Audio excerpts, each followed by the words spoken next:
Good morning students. Hindi की कक्षा में आप सभी का स्वागत है और आज हम पढ़ेंगे अध्याय 20 कहानी जिसका नाम है भगवान के सहारे। सूर्य अस्त हो चला था, यानी शाम का समय था और आकाश में बादल छाए हुए थे।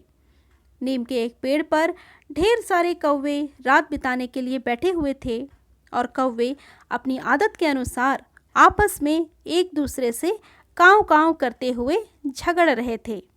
उसी समय एक मैना आई और रात बिताने के लिए नीम के उस पेड़ की एक डाली पर बैठ गई। मैना को देख करके सभी कौवे उसकी ओर देखने लगे। बेचारी मैना सहम गई और वो डरते हुए बोली, अंधेरा हो गया है, आसमान में बादल छाए हुए हैं और किसी भी समय पानी बरस सकता है। मैं अपना ठिकाना भूल गई हूँ और आज रात भर मुझे भी इस पेड़ की एक डाल के एक कोने में रात बिता लेने दो। मैना ने उन सभी कौवों से प्रार्थना की कि वो उसे एक रात वहाँ उस पर पेड़ पे बिता लेने दे।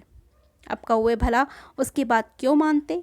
उन्होंने कहा, यह नहीं हो सकता, यह पेड़ तो हमारा है और तुम इस पेड़ पर नहीं बैठ सकती हो, भागो यहाँ से।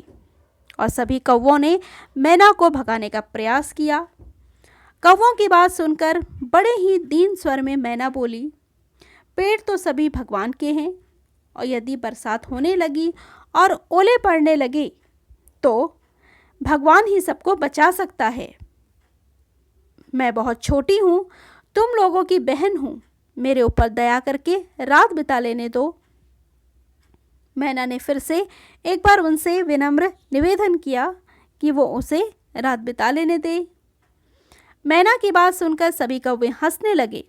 फिर बोले, हम लोगों को तेरे जैसी बहन की कोई ज़रूरत नहीं है। तू भगवान का नाम बहुत ले रही है, तो भगवान के सहारे यहाँ से जाती क्यों नहीं? यदि तू यहाँ से नहीं जाएगी तो हम सब मिलकर तुझे मार भगाएंगे।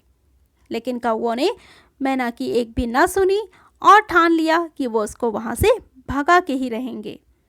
और सभी कौवे मैना को मारने के लिए उसकी ओर दौड़ पड़े। कौवों को काँव काँव करके अपनी ओर आते देखकर मैना वहाँ से जान बचाकर भागी।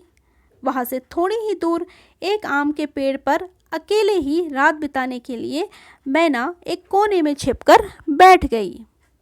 रात में तेज हवा चली।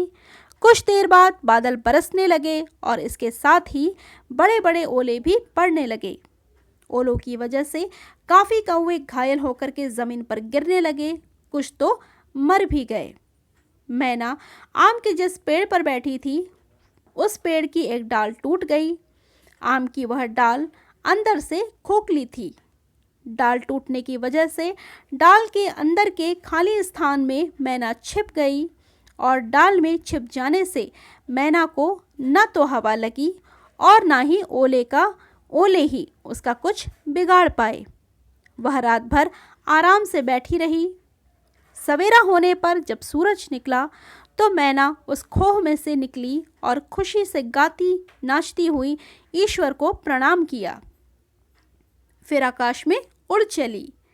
मैना को आराम से उड़ते हुए देखकर ज़मीन पर पड़े घायल कौवों ने कहा, अरे मैना बहन, तुम रात को कहाँ थी?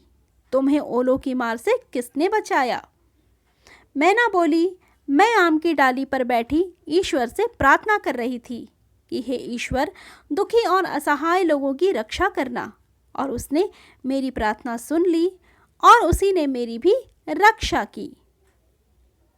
मैना फिर बोली, हे कौवों सुनो, भगवान ने केवल मेरी रक्षा ही नहीं की, वह तो जो भी उस पर विश्वास करता है, उसकी प्रार्थना करता है, उसे याद करता है तथा ईश्वर पे भरोसा करता है, ईश्वर उसकी रक्षा अवश्य ही करता है और कठिन समय में उसे बचाता भी है। इस कहानी से हमें क्या सीख मिलती है? इस कहानी से हमें यह सीख मिलती है कि हमें अपने अतिथियों का सम्मान करना चाहिए। तो इस कहानी में बस इतना ही। धन्यवाद।